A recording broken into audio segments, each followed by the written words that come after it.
everybody. Welcome to Justice Served Daily. I am recording this and dropping it in. I am not aware in how you can do this and not make it end up popping up as a live when you download it in there.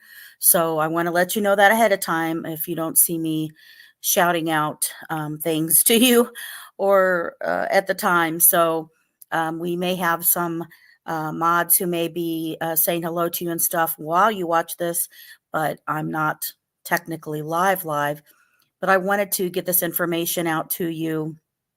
So why don't we go ahead and kind of get started here on some information. And I will let you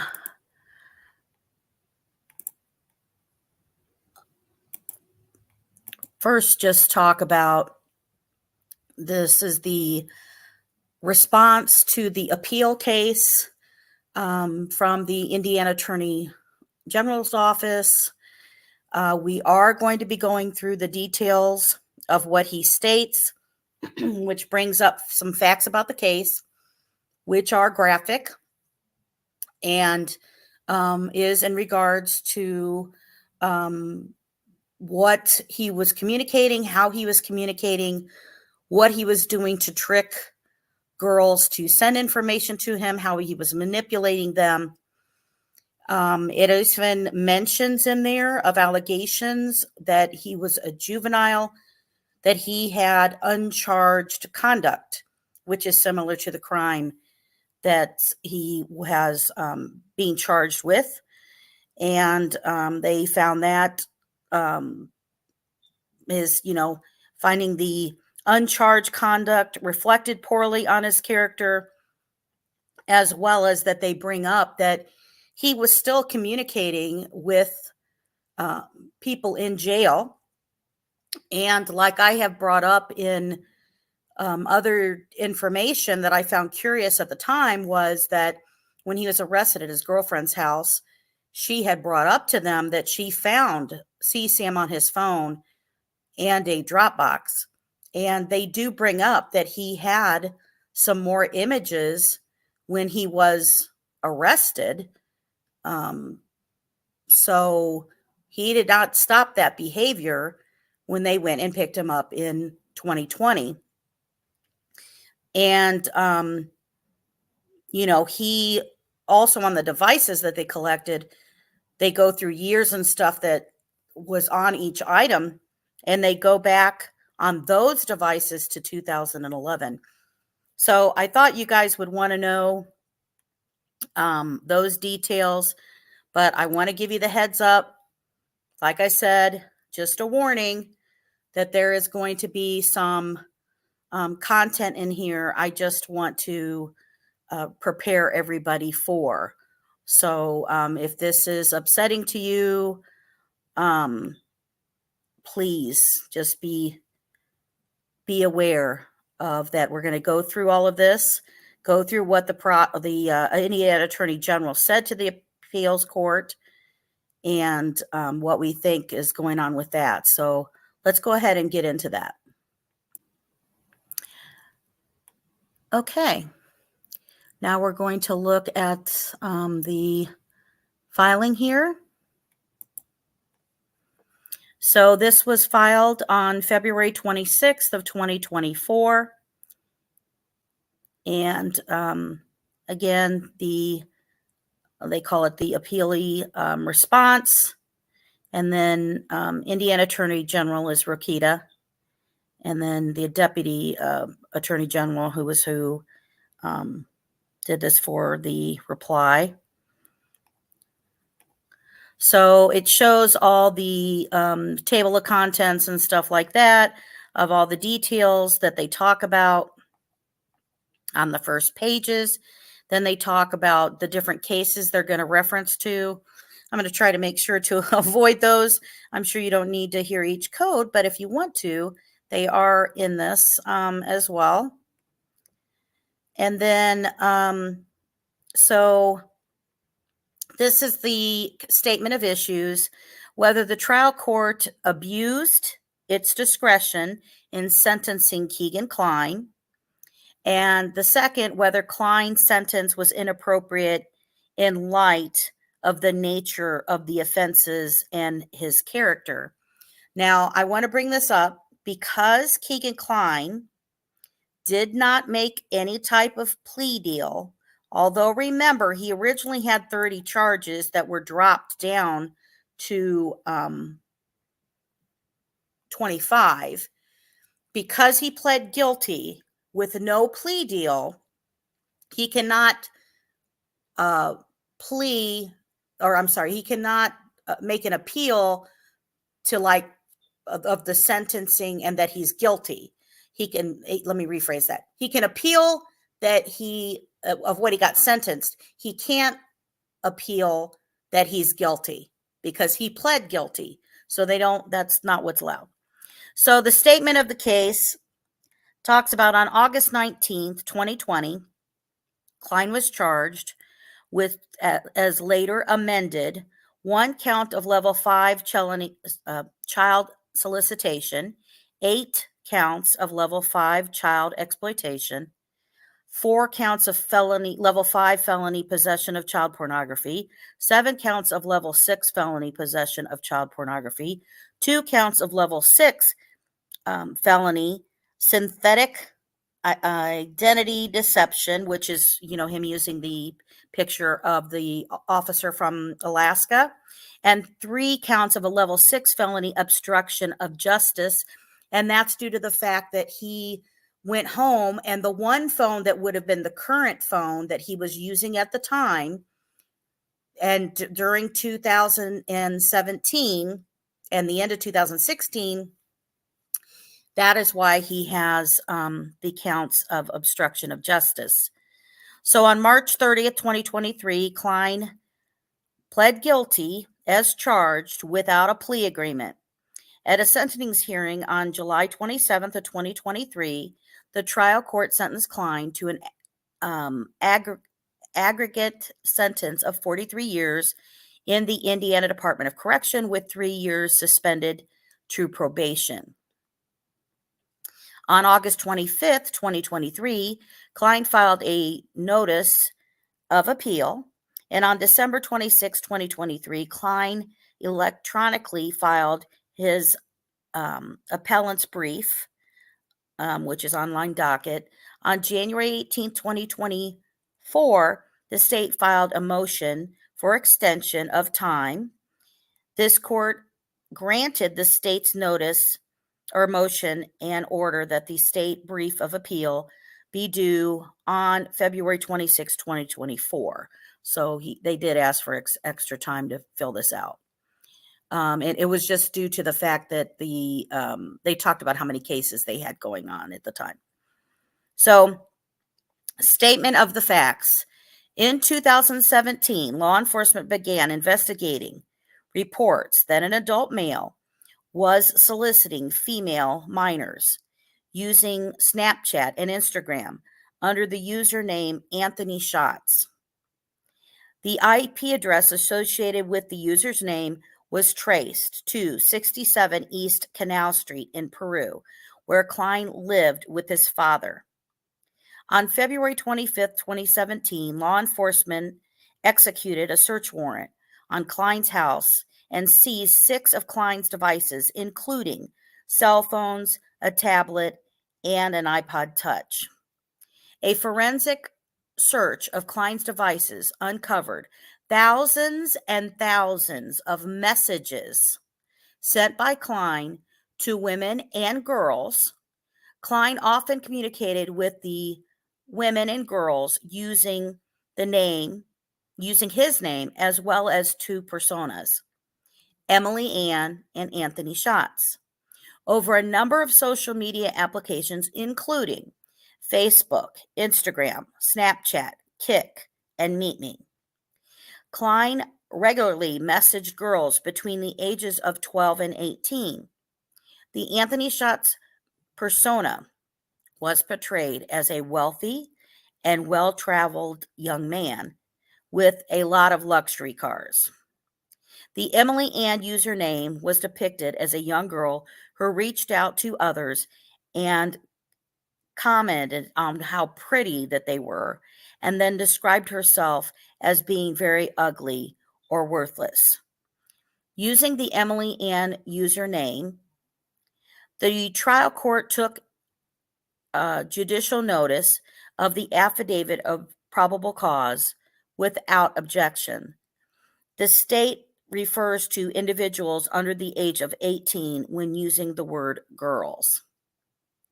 So KLINE would engage his victims by first garnering their sympathy based on Emily Ann's poor self-image and claims that her family members died or that she was addicted to drugs.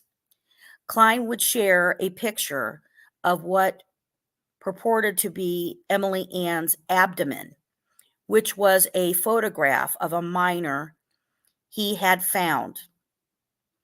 KLINE then asked the victim to send a picture of their own abdomen and eventually began trying to explore sexuality with the girls that he was speaking to by discussing sexual acts and requesting images of the girls, including, and I'm going to be careful as I go through what these are, just for my own mental health here, of what I state that they talk about these items. So including of their naked breast, vagina, and buttocks. So I'm going to use what they have here, and if it's disturbing, I'm not going to say the full word here.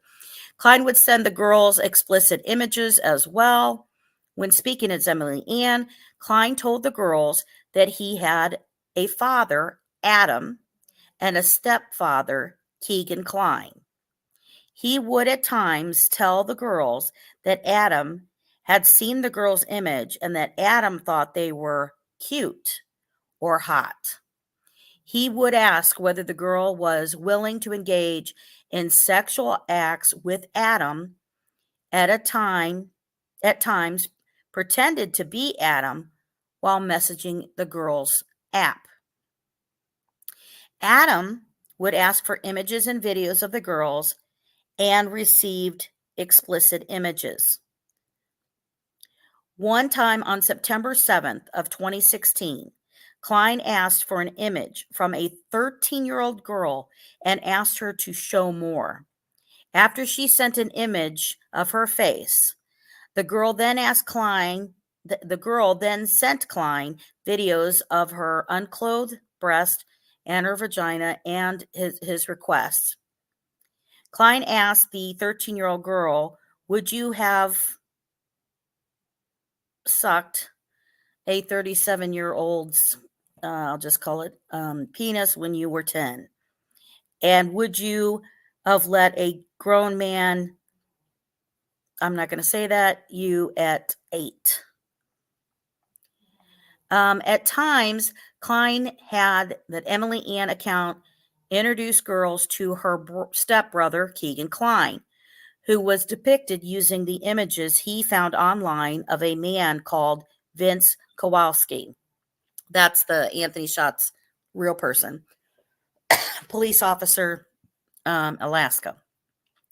KLINE would propose a sugar daddy role, which contained him offering to buy the girls underwear in exchange for the girl going to a hotel with him and allowing him to take photographs of the girl.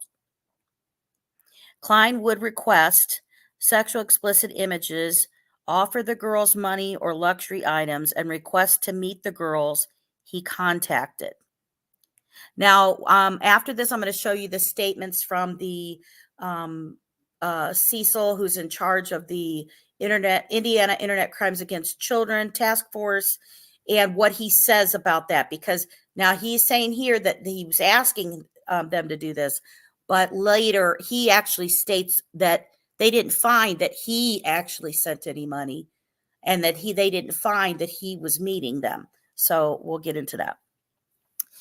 If the girls balked at sending KLINE explicit photographs when communicating with his various personas, he would attempt to guilt them into sending the photographs or become angry and stop messaging them. Then after time passed, he would reach back out to the girl and again send explicit images and seek explicit photographs.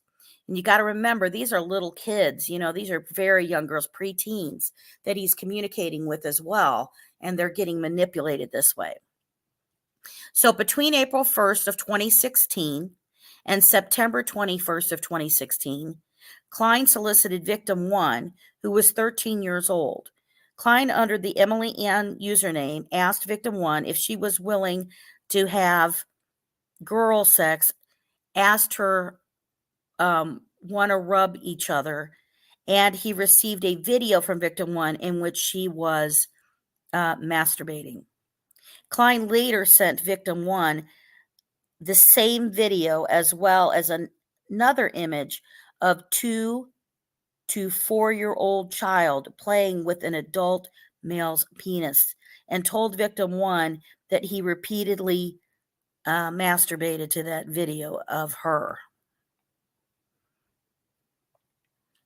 So on April 30th of 2016, KLINE sent a video to KickChat using person 3 that depicted victim 2, who was under 18 years old. The video depicted victim 2 taking her clothes off and exposing her breasts and vagina before rubbing her stomach and vagina. The file was first created on KLINE's phone on September 14th of 2015. So on May 2nd of 2016, KLINE sent KickChat user person 2 a digital file that depicted pictures that depicted victim 3, who was between 10 and 13 years old. Didn't make you sick. The file depicted victim 3 removing her bra, exposing her breasts, and then pulling down her shorts, exposing her buttocks. The file was first created on KLINE's phone on March 17th of 2016. On May 14th of 2016, KLINE acquired a file depicting a 3 to 5-year-old lying on her back naked. The video depicted an erect penis. I can't say it. You can see what it says. So a little kid. KLINE also traded images and videos of girls with other adults, including Kick Messenger chat. In a conversation with person 1 on May 14th of 2016, KLINE had asked, "How young do you like?" And person 1 responded, "Like 9 to 11. So this is a comment from somebody stating what age, right? There's this communication is stating that. And these are what KLINE, he said it was him. So, and they asked back to him, to the person, KLINE responded, any age, and later asked, got any like 9 to 13 F videos? I'll say it that way. On May 14th of 2016 and May 17th of 2016, KLINE saved or created images of child pornography on his cell phone that he received from person 1. Okay, so I'm going to keep bringing this up. That is called distribution of child pornography. He was never charged with distribution of child pornography. Now, that can be weighted as a federal crime, right? Because that's what happens when that goes down. Also, did they not find that it was him? Because their logging this was found on the devices. On May 14th of 2016, KLINE sent person 1, although they say it, depicted victim 3, who was between 10 and 13 years old. The video shows victim 3 removing her bra, exposing her breasts, and pulling down her shorts, exposing her buttocks. KLINE also sent person 1 an image of a child that was between 4 and 7 years old with her vagina exposed. The child was fondling an erect penis in her hand. The same day, KLINE sent person 1 a file depicting a 3 to 5-year-old lying on her back nude And I'm not going to say that. You can see what it says. KLINE sent a fourth video to person 1 that day depicting victim 6, who was between 5 and 8 years old. The file depicted an unknown male, again, penetrating victim 6 from behind. I know these are disturbing, but knowing what these people do and what they're saying and what he owned is important. All of these other images that of everybody else who I keep pointing out have been arrested or things like that, especially certain ones, starting from when he got arrested all the way up leading till now, are depicting very little children.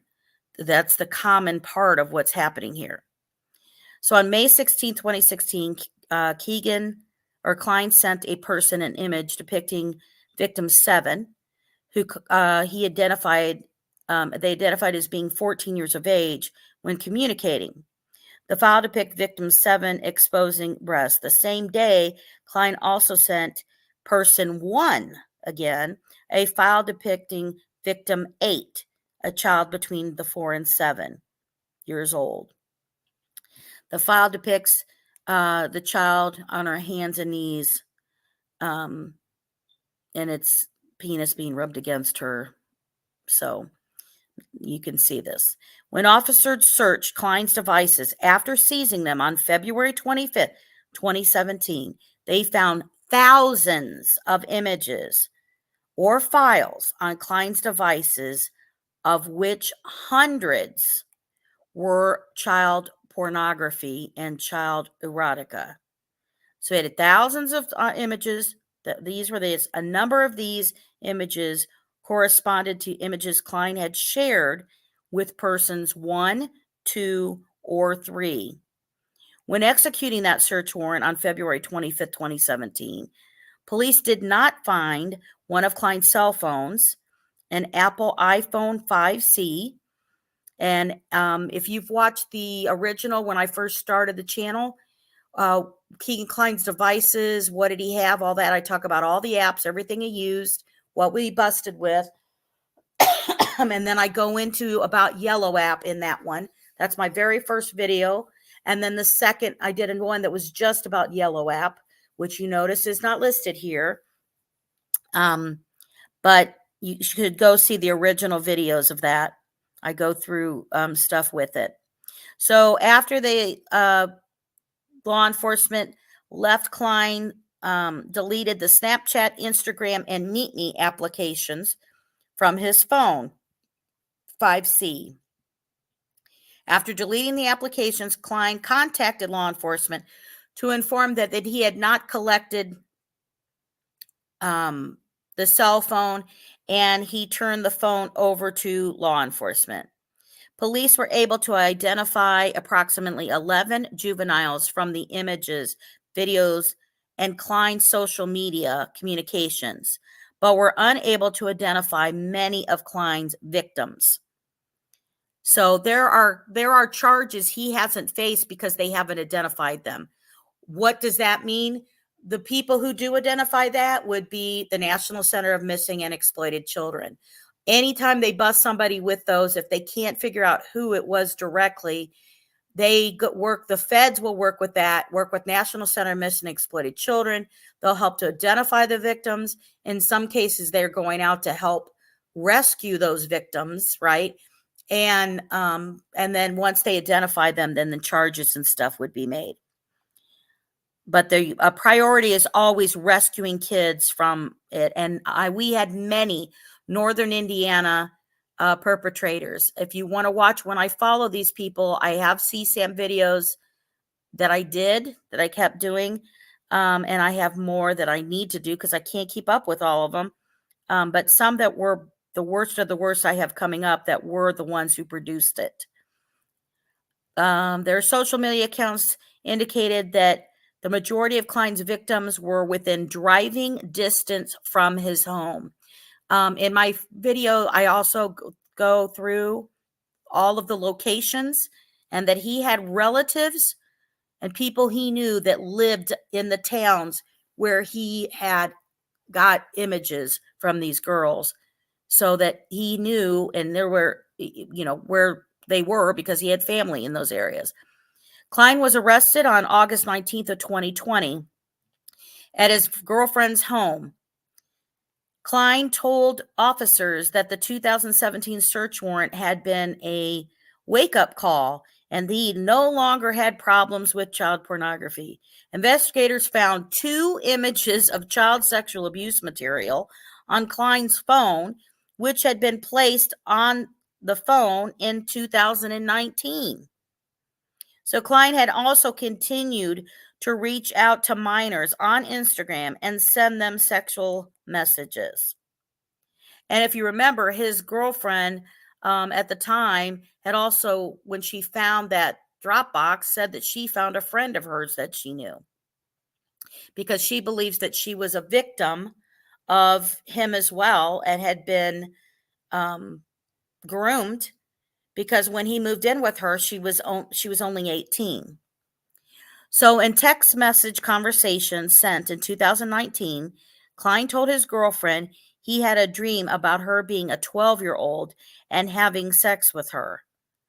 KLINE ultimately admitted to police that he received approximately 100 images of girls that constituted child pornography and 20 explicited videos of children. While in jail, KLINE used a jail-issued chirp device to send messages to others following similar patterns to his communication with girls over social media. So KLINE asked his mother to reach out to women to be pen pals.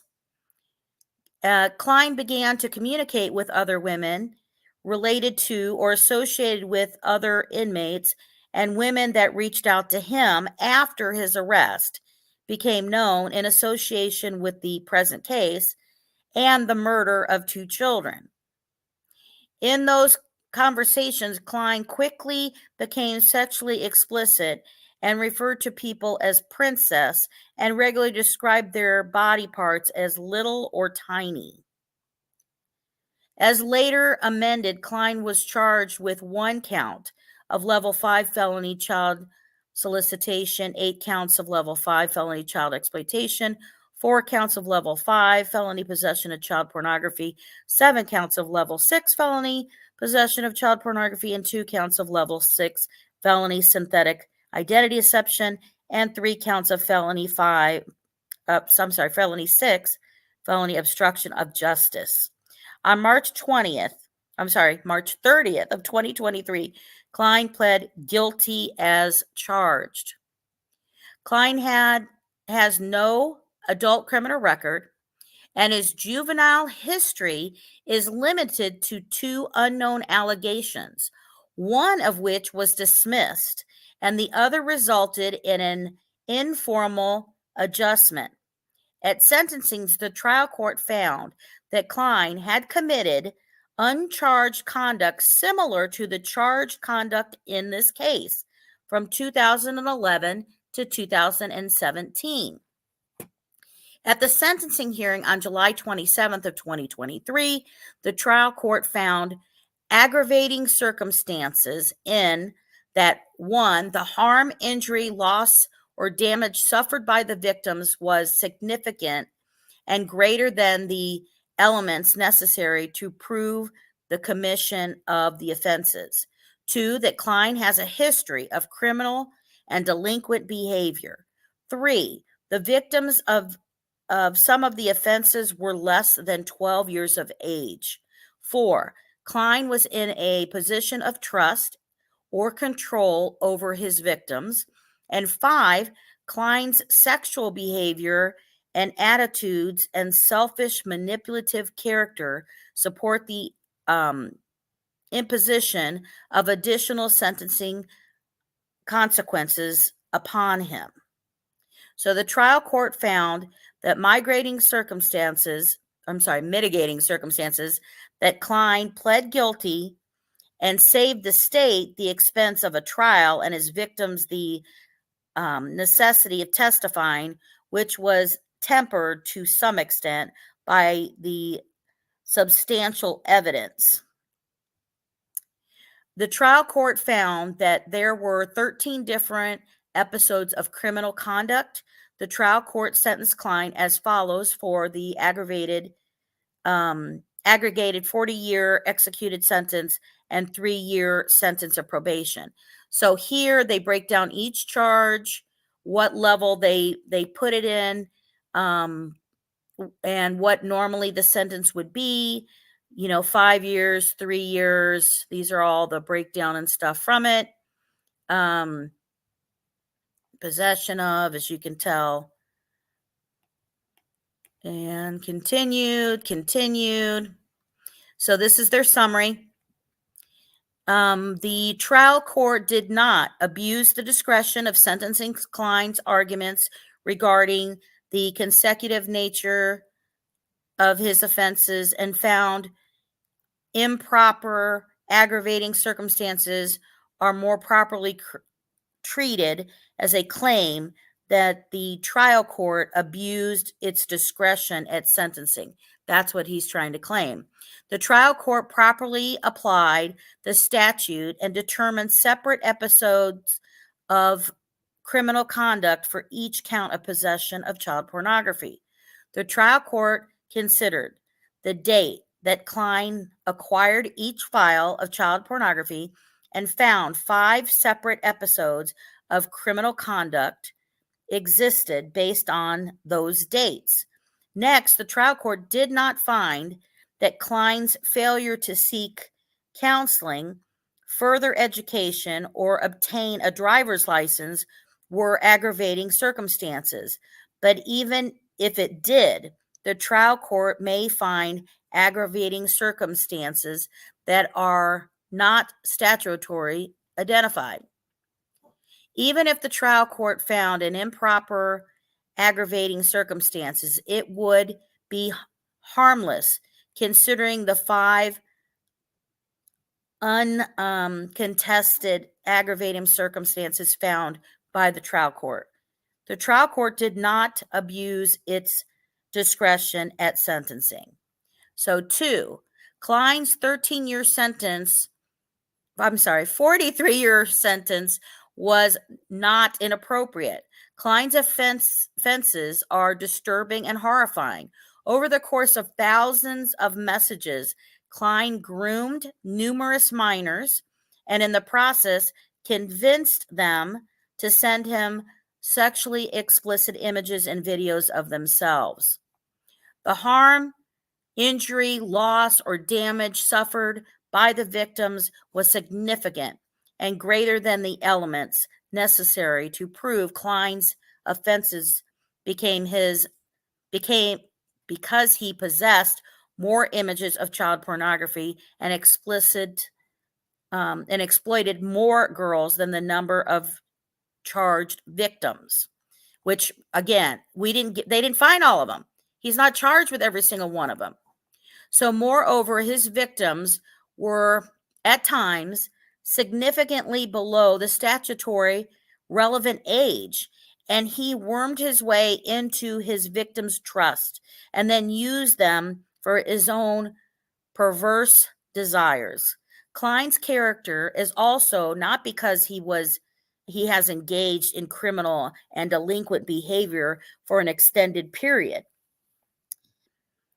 He has continued selfish and sexual behavior even after being exposed indicate a character undeserving of appellate grace. This court should affirm. So argument, while Kline frames his argument as whether his sentence was manifestly unreasonable, his claims are really 2 separate arguments. So then he goes into, first he argues that the trial court erred by sentencing him to consecutive. So these are just note files basically underneath that. Under statute, and that the trial court improperly considered aggravating circumstances. Kline argues that his sentence is inappropriate under, they show what appellate rule. Kline's arguments about his consecutive sentences and aggravating circumstances are not properly addressed under this, they're showing the law, but under the abuse of discretion standard. They quote another law. Supreme Court has made clear inappropriate sentence and abuse of discretion claims are to be analyzed separately according to the state's addresses KLINE's claims separately. The trial court did not abuse its discretion in sentencing KLINE. So sentencing decisions lie within the sound discretion of the trial court and are viewed only for abuse, for an abuse or discretion. The court will only reverse a trial court sentence upon a showing of an abuse of that discretion, a holding that is clearly against the logic and circumstances of the facts facing the trial court. So they go through all of that. So then we've got this court will only reverse a trial court's sentence upon showing of an abuse of the discretion, a holding that is clearly against the logic and circumstances of the facts facing the trial court. And we go through that. The trial court can abuse its discretion by relying on an aggravating circumstance that has no support in the record. 2, ignoring significant mitigating circumstances that has sufficient support on the record, using legal improper reasons to impose a sentence, or 4th, failing to enter a sentence statement entirely for a non-advisory sentence. Again, quoting whatever. The trial court did not abuse its discretion by finding that KLINE's 11 counts of possession of child pornography in counts 10 through 20 constituted 5 episodes of criminal conduct. The total length of the consecutive term of imprisonment to which the defendant is sentenced for felony convictions arising out of an episode of criminal conduct shall not exceed 7 years if the most serious crime for which the defendant is sentenced is a level 5 felony. And they show the Indiana Code. An episode of criminal conduct is defined as offenses or a connected series of offenses that are closely related in turn or in time, place, and circumstance. Sorry, I'm not used to reading legal terms, right? All the time. KLINE bears the burden on appeal of establishing that the trial court abused its discretion by ordering some of his sentence to be served consecutively.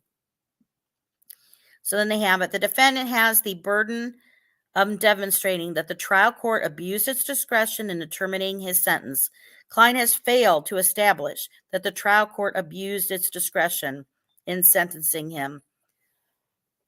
Excuse me, under counts 10 through 20, because these crimes did not constitute one episode of criminal conduct.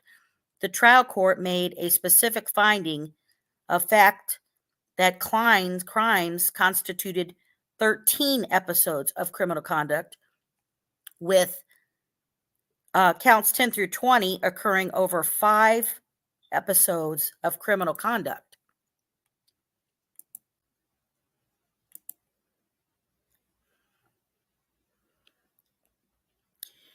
To determine whether criminal conduct is a single episode of criminal conduct, our Supreme Court has stated that we are of the view that although the ability to recount each charge without referring to the other can provide additional guidance on the question of whether a defendant's conduct constitutes an episode of criminal conduct, it is not a criminal or critical ingredient in resolving the question. And then they give the thing again. I don't want to read this stuff in here. Looks to the timing of the criminal conduct and refers to the simultaneous and contemporaneous nature of the conduct. But timing alone does not render two acts of criminal conduct on a single episode. Rather, there must be some nexus between the conduct constituting each crime. And then they give another one. Reviewing opinions in which appellate courts found that there must be a link between the possession of contraband and other criminal conduct to constitute a single episode of criminal conduct. So that was part of that. The trial court did not abuse its discretion in finding that counts 10 through 20 constituted 5 episodes of criminal conduct. KLINE contends that because each of the 11 charges allege that he possessed child pornography on or about February 25th of 2017, the conduct constitutes a single episode of criminal conduct. So he's trying to say, just you found it all at once, it's only one time.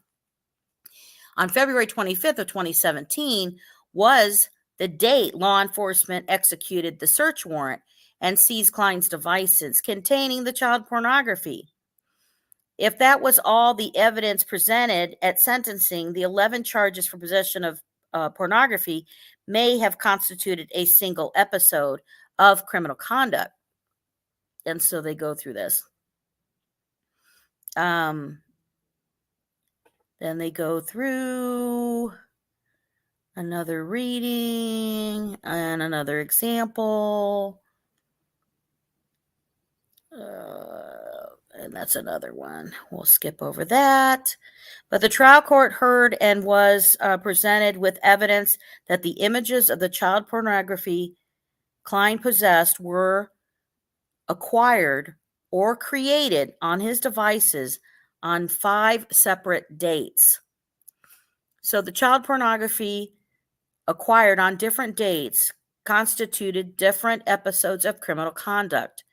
So the interactions between possession crimes and the consecutive sentence limitation in Indiana Code, blah, blah, are different than those of conduct based on crimes.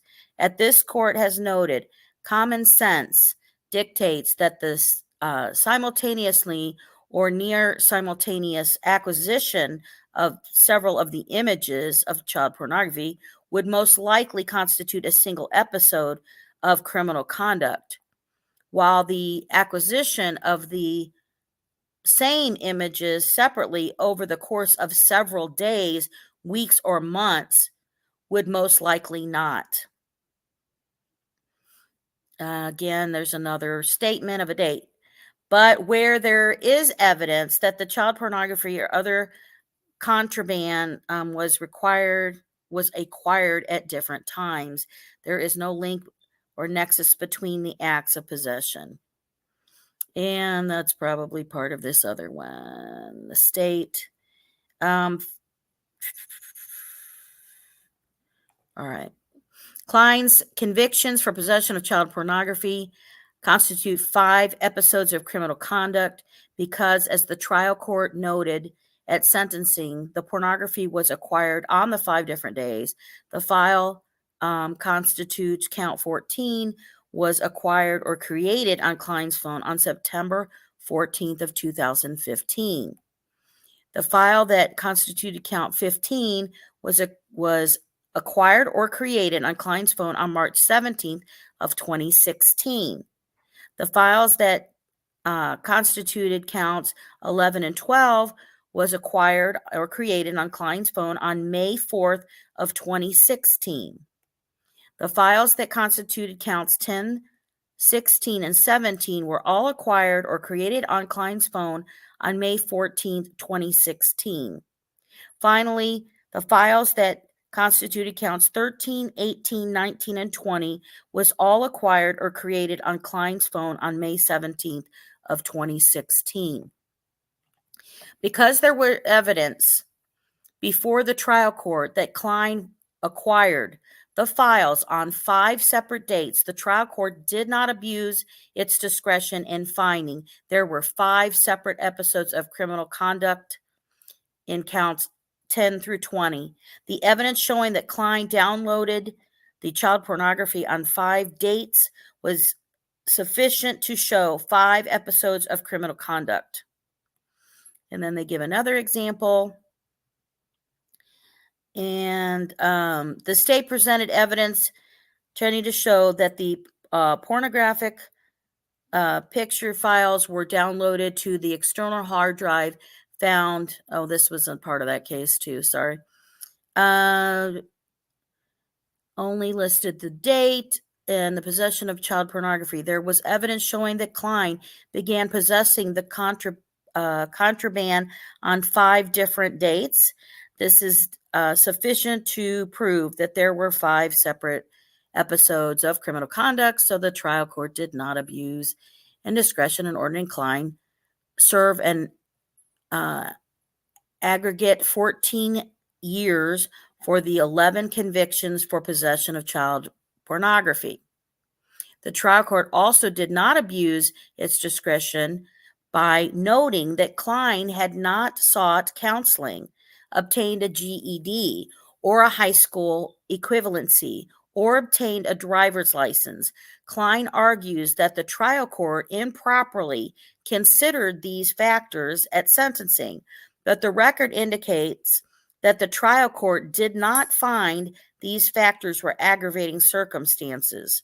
The trial court made these comments when summarized KLINE's criminal conduct, his conduct over the course of the investigation, and his conduct while he was in jail.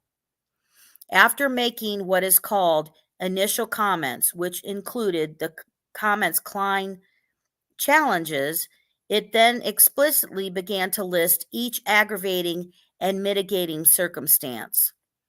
Moreover, the trial court did not list KLINE's failure to obtain counseling, further education, or a driver's license as aggravating circumstances in the sentence. The record indicates that the trial court did not consider the challenged comments to be aggravating circumstances. The comments are, at best, an explanation of the trial court's 5th aggravating circumstance, that KLINE's sexual behavior and attitudes and selfish, manipulative character support the imposition of additional sentencing consequences upon him, or that KLINE had not turned over a new leaf after the initial warrant in 2017. While KLINE told officers that the 2017 search warrant was a wake-up call, his failure to address the issues he claimed contributed to him seeking out the child pornography, soliciting children, and exploiting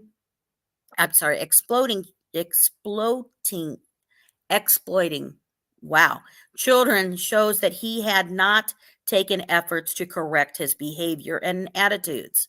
Thus, the purported aggravators were really facts supporting another aggravating circumstance, or facts contradicting potential mitigating circumstances. Even if the trial court comments are interpreted as a finding of aggravating circumstances, a trial court may find aggravating circumstances that are not statutory listed as aggravating circumstances. The statutory listed aggravators and mitigators do not limit the matters that the trial court may consider in determining the sentencing. The trial court need only identify aggravating or mitigating circumstances and explain why the circumstances is aggravating or mitigating. Am I repeating? Yes, I am. The trial court did not find these circumstances aggravating, but even if it had, this would not constitute an abuse of discretion, since the trial court would have found these facts to be aggravating and circumstances. Moreover, even if KLINE had demonstrated that the trial court erred in considering facts relevant to sentencing, such an error would not entitle him to relief. Remand for a new sentencing consideration is appropriate only if this court cannot say with confidence that the trial court would have imposed the same sentence had it properly considered reasons that enjoy support in the record. KLINE's sentence is amply supported by the unchallenged aggravating circumstances found by the trial court. KLINE does not challenge that the harm, injury, loss, or damage suffered by his victims was significant and greater than the elements necessary to prove the commission of the offenses. He has a history of criminal and delinquent behavior. Of course, the dog is barking. Okay, sorry about that, guys. I had to pause that for a second for me to go in there. So let me repeat that one line. KLINE does not challenge that the harm, injury, loss, or damage suffered by his victims was significant and greater than the elements necessary to prove the commission of the offenses. He has a history of criminal and delinquent behavior. Some of his victims were substantially younger than the statutory relevant ages. He was in position of trust or control over the victims, or his sexual and manipulative behavior and attitudes. As this court has noted, where there is an irregularity, I don't know why I can't speak today, irregular in trial court's sentencing decision, the appellate court have the option to remand to the trial court for clarification or new sentencing determination, affirm the sentence if the error is harmless, or reweigh the proper aggravating and mitigating circumstances independently at the appellate level. So it makes a reference. KLINE does not contest any of the 5 remaining aggravating circumstances, and so any error would be harmless in light of these uncontested and unsubstantial aggravating circumstances. The trial court noted that there is substantially more aggravated than the one mitigator. I'm finding, and yes, there are, then this is another example case that they're quoting here. And that the court can say with confidence that even if the trial court erred in finding the purported aggravating circumstance KLINE challenges, it would be harmless concerning the harm, injury, loss, or damage suffered by his victims was significant and greater than the elements necessary to prove the commission of the offenses. His history of delinquent and criminal activity, that some of his victims were far younger than 12 years old, that he wormed his way into his victims' trust, and his manipulative and selfish character. KLINE's aggregate 43-year sentence was not appropriate. This is what the reaction here. The court has the authority to revise a sentence, due consideration of the trial court's decision. And so it talks about what the Supreme Court has long stated that sentencing is principally a discretion function which the trial court judgment should receive considerable deference. So this is in there. KLINE bears the burden to show that his 43-year sentence is inappropriate.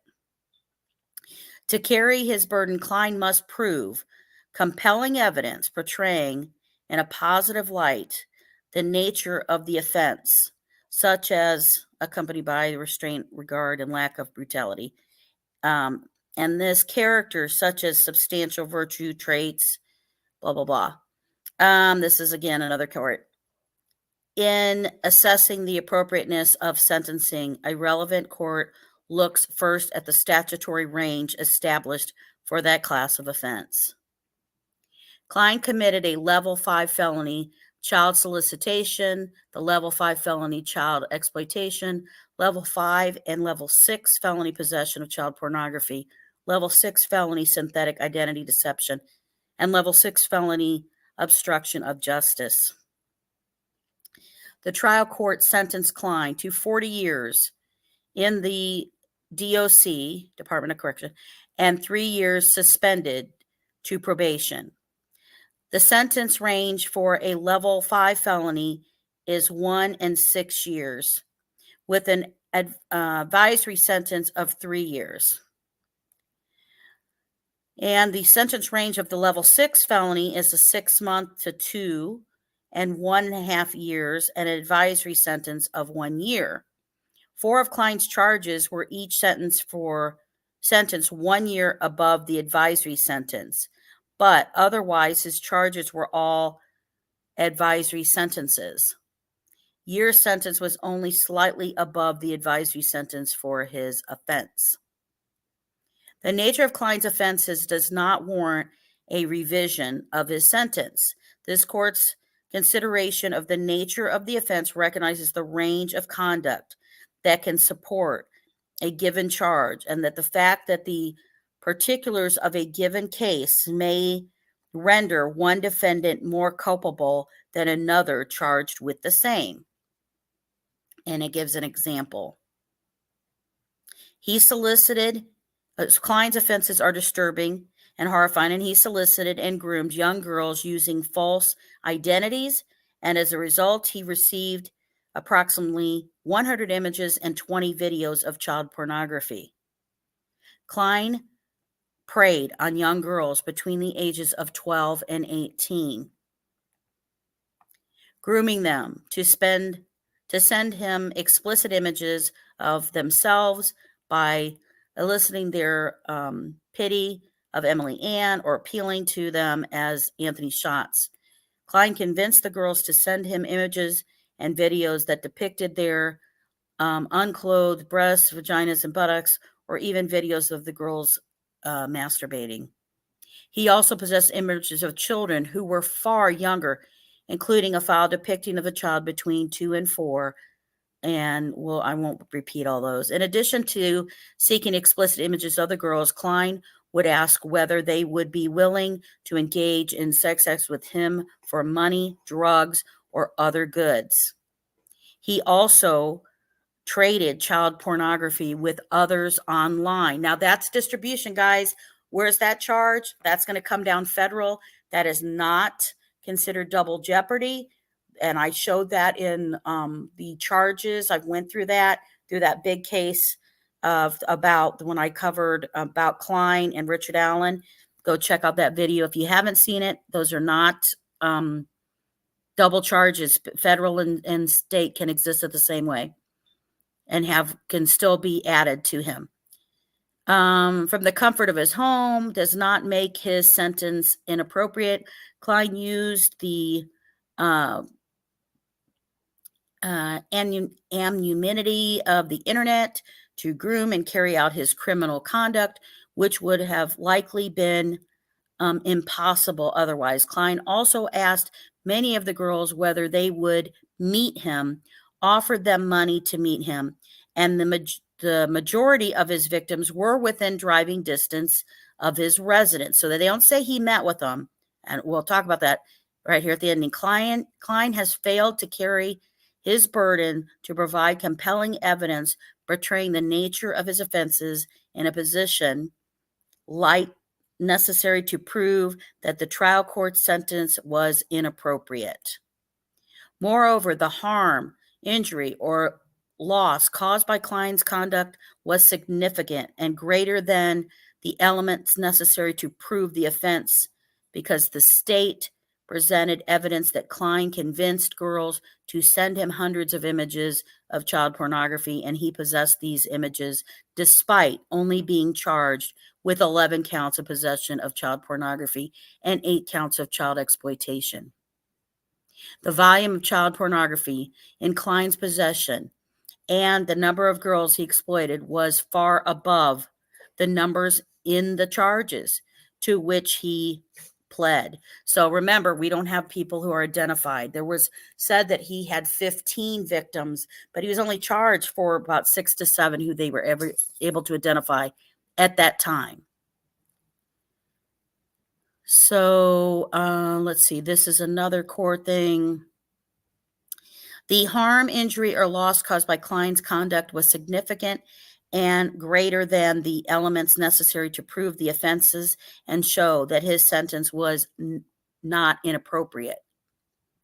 The nature of KLINE's offenses is particularly egregious because he obtained the trust of his victims through pretending to befriend his victims.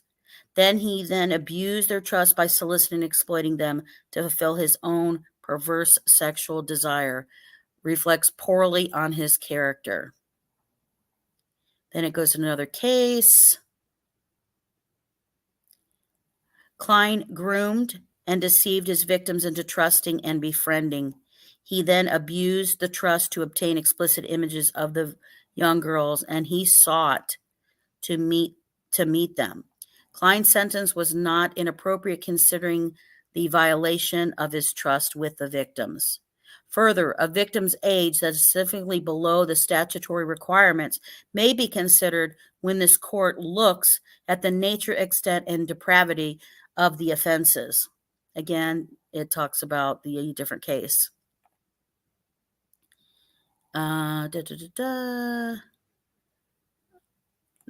case, example, KLINE's targeting of children of such tender ages indicates the severe nature, extended, and depravity of his offenses.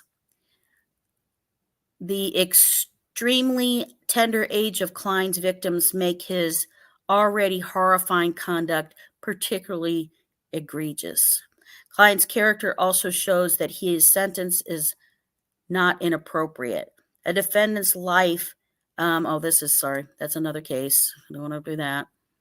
KLINE's history of criminal activity indicated his poor character. The significance of his defendant's contacts with the justice system is measured by the number of prior convictions and their gravity, by their proximity or distance from the present offense, and by any similarity or dissimilarity of the present offense that might reflect on his defendant's culpability. Oh my gosh, hold on one second. Here's the dog again. Okay, I calmed that down there for a minute. Sorry, guys. Luckily, there's a pause button when you record. This is a pre-recording. All right, let me start here. KLINE began his conduct of sending explicit messages and seeking explicit images from juvenile girls in 2011 and continued up until at least 2017. In fact, the evidence indicates that it continued after 2017 since KLINE's cell phone had 2 files of child pornography in 2019 when he was arrested. KLINE uncharged criminal conduct shows that he has engaged in criminal conduct over a long period of time and that his poor character is undeserving of a revision of his sentence. KLINE's decision to plead guilty does not reflect as well on his character as he contends, since it was merely a pragmatic decision. KLINE received only a slightly aggravated sentence, and he faced substantial evidence of guilt. And let's see, that's just about the case of saying law about pleading guilty. There was also overwhelming evidence of KLINE's guilt because the state had forensically examined his devices containing child pornography, communications with juvenile girls, and located approximately six or seven. KLINE's decision to plead guilty is not compelling evidence portraying his character in a positive light, in light of the strong evidence of his guilt. KLINE's sentence was not appropriate. And then that shows that's the conclusion of it. And this is submitted by from Rakita's office, and his Deputy Attorney General submitted it. This is showing that it was provided and sent to them electronically. So we have,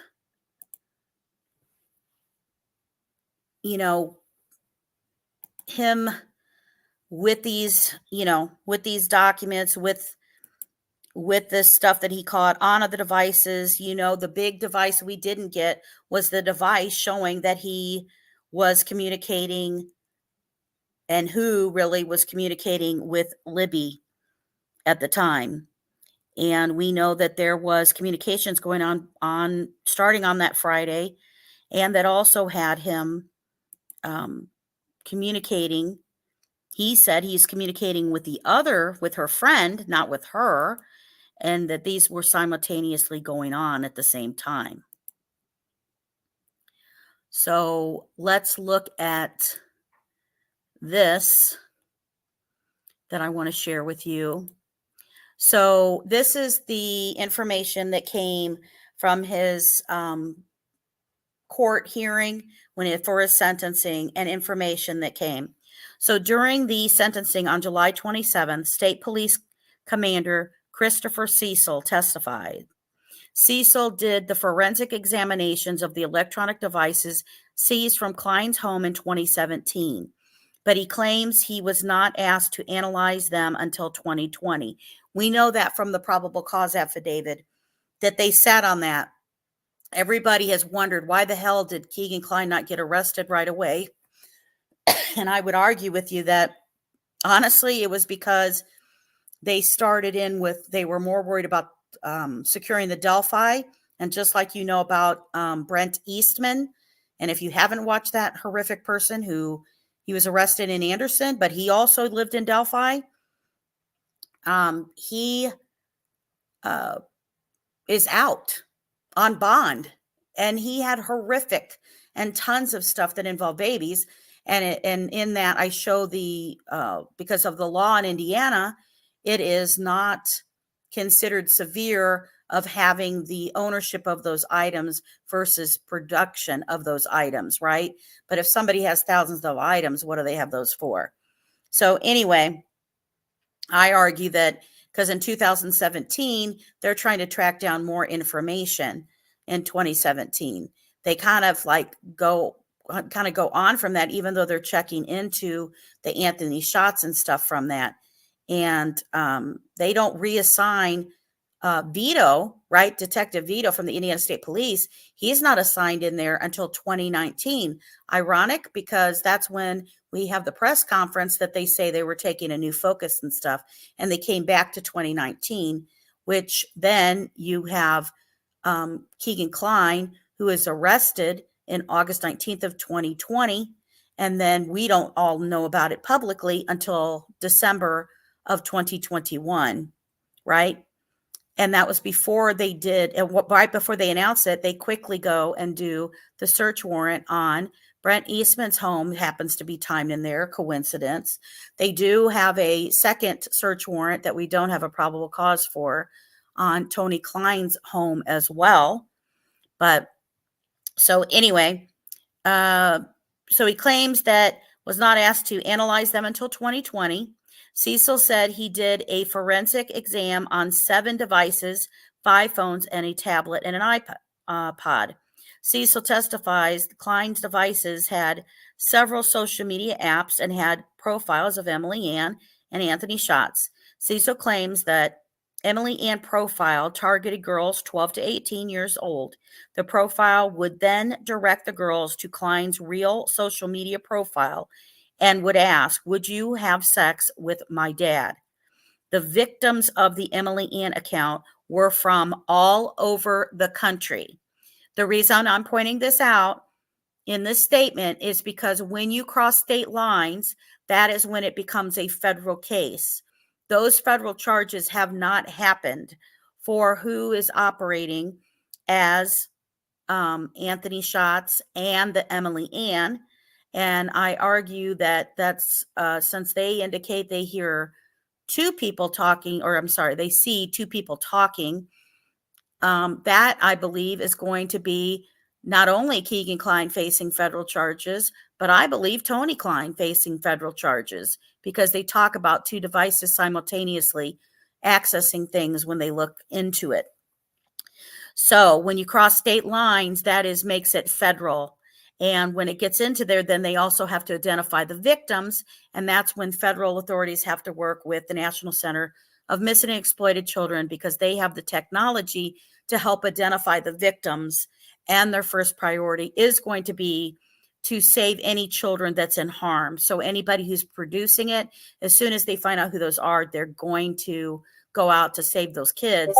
And I do have many, many, many people who had been arrested not that long ago who had been dealing with the actual production of. So I will be doing that as another updated CSAM piece. So Cecil testifies that Anthony Schatz catfish profile was on Instagram and Snapchat. Kline's internet searches included child pornography terms.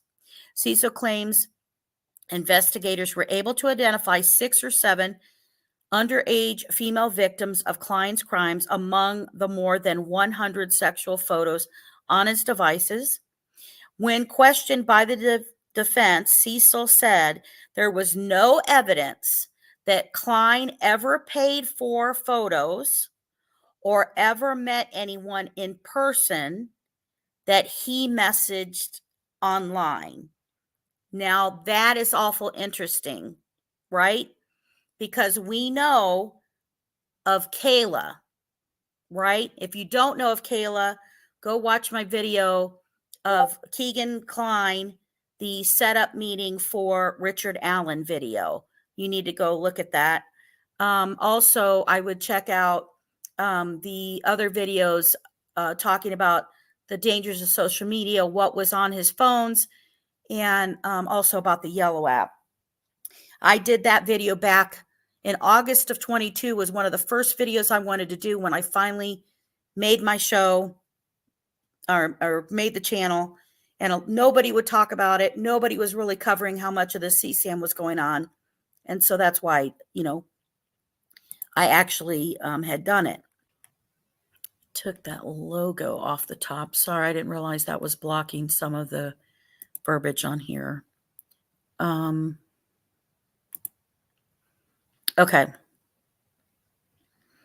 So we know that he never paid any money out and he never did anything. So if somebody's offering money or paying any money to anybody, any of the girls, then who is? Now, why would we think Kline did?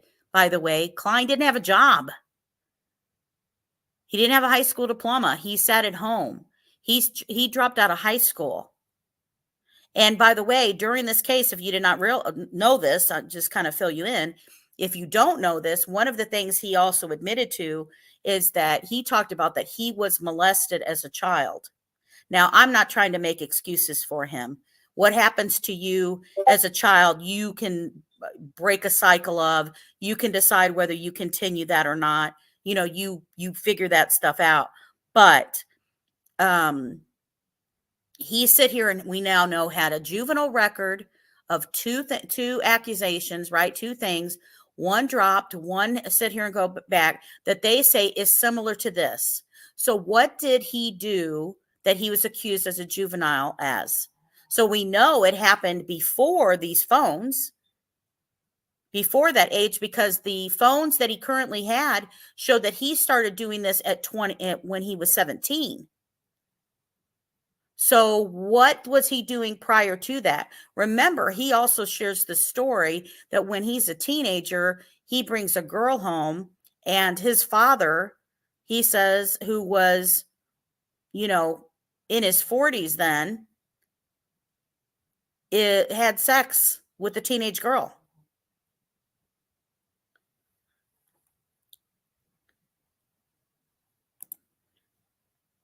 State Police Detective David Vito testified that he began working on the KLINE case in 2019. Now, that doesn't mean that all the rest of them weren't, because the, you know, FBI and state police already were engaged in stuff with this. But Vito was assigned the case in 2019. Refocus, maybe? Going a different angle, maybe? Could be what the statement is. He testified that KLINE admitted to making the Anthony Shots profile and received over the 100 photos and 20 videos of underage girls that were sexually explicit. Vito testified that KLINE claimed he never shared images with his father. His father did not have access to his phone, and his father did not know much about social media. Okay, well, come on, people. We know he had access to his phone because he stated this. Remember, that's why they kept the Barbara McDonald interview quiet and were not releasing that stuff, because in that interview, he says his dad had access to his devices. He talks about that he could have been using something on there. He talks about all of that. And that his father did not know much about social media. Well, yeah, know much about setting it up maybe, but he certainly has it, and he certainly uses it. He was checking in when they were going to Vegas. He was checking in all the locations. He took pictures and knew how to post it on Facebook. So come on, give me a break. So Kegan Kline sentenced to the 40 years in the pornography case. We know about the 3 that were put to the side. He pled guilty to the 25, ranging from, as we already know. And I will point out that the additional 5 that he had was also because dropped was the day after Richard Allen's conference. So after he was arrested. So I will be having, I will do the updated CSAM. I need to get that. Like I said, I keep a massive database of all the ones that have been busted in Indiana, because like I said, if you're new to the channel, I believe it is has always been a child petty ring going on in the state of Indiana.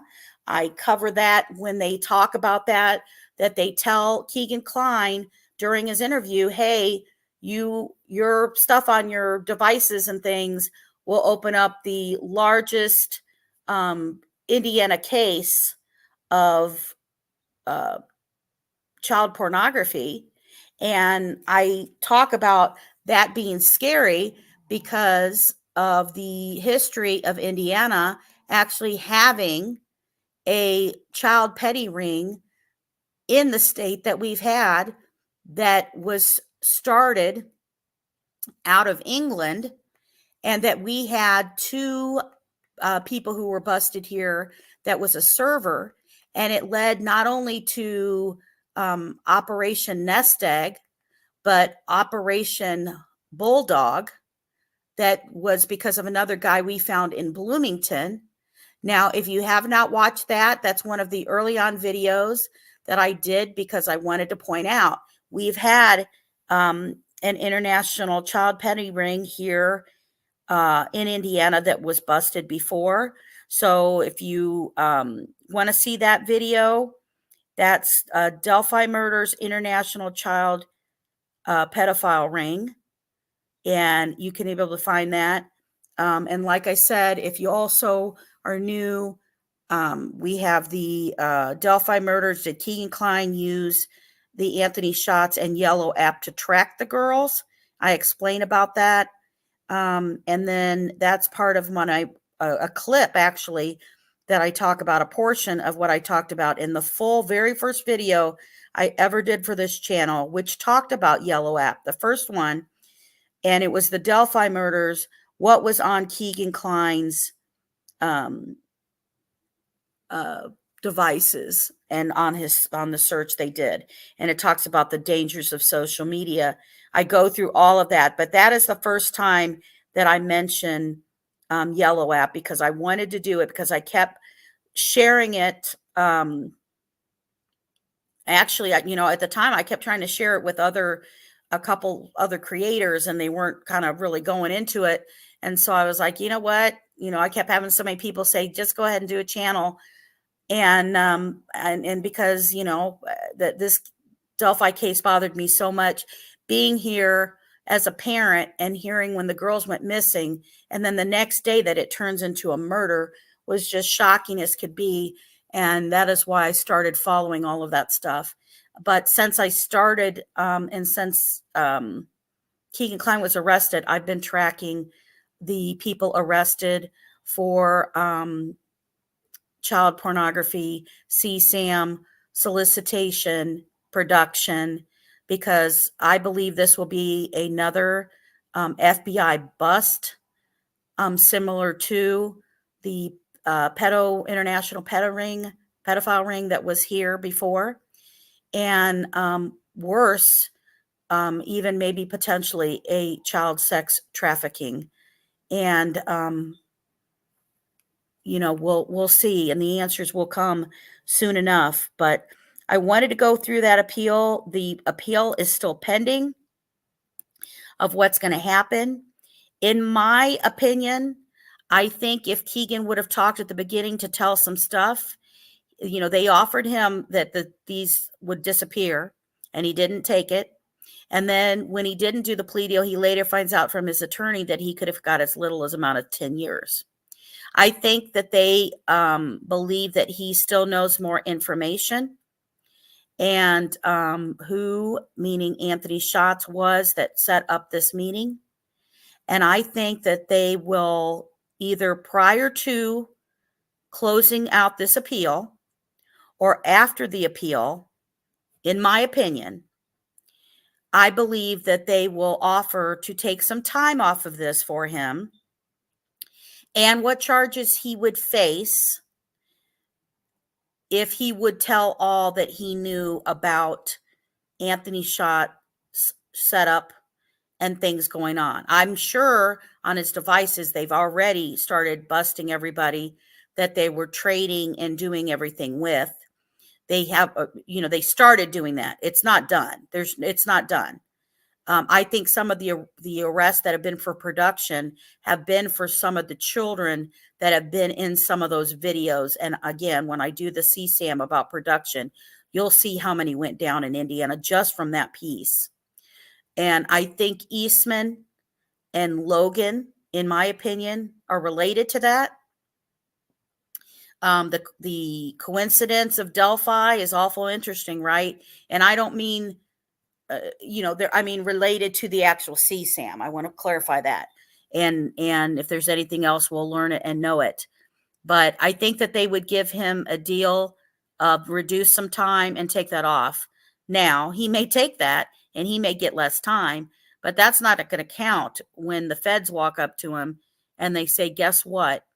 You were distributing this. When you distribute it on the internet, that is a federal case that they can take on. And that he was talking across state lines, that him and in my opinion, I think his dad was doing the same thing. And I think just from the history and stuff from that, KEGAN talks about being a victim of having been molested as a child. He did not finish high school. He stayed at home. He witnessed abuse of his stepmother and you know, his mother and his siblings, half siblings, and that's traumatic for anybody and somebody. And if he was being used to set this up for, you know, his father or other adults, or he did that to make money, because how was he supporting him? He wasn't supporting himself, right? So anyway, I appreciate you being here. Again, this was pre-recorded, so I apologize that I can't see the chat as far as to make a live comment to you. When this will download, you guys will be able to chat with each other, and I'm sure my mods, I may have some mods that pop in to talk to you, but I appreciate all of you. I appreciate you all being here. I appreciate the support. I am not a monetized channel. I do this to help people. I work with families who ask for help. Some of them I do shows on. Sometimes I have some that I don't. It's whatever they feel comfortable with. And, but I want to do what I can to help people and to make sure that we as a channel can do stuff to make a difference.